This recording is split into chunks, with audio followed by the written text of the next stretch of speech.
ನಮ್ಮ ಶ್ರೀ ವೀರಭದ್ರದೇವರು ಘೋರ ರೂಪ ಮಾಯವಾಗಿ ಅಗ್ನಿಕುಂಡಕ್ಕೆ ಬರಲು ಒಂದಾನೊಂದು ಕಾಲದಲ್ಲಿ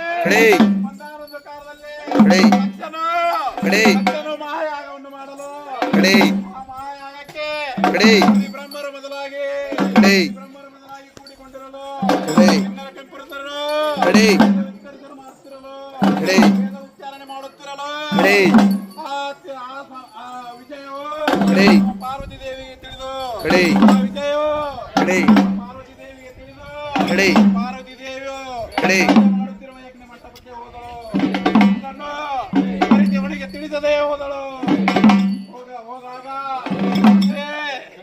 ಅವಳಿಗೆ ತುಂಬಾ ಅವಮಾನವಾಗಿ ಅಲ್ಲಿಯೇ ಇದ್ದ ಕುಂಡಕ್ಕೆ ಹಾರಿದಳು.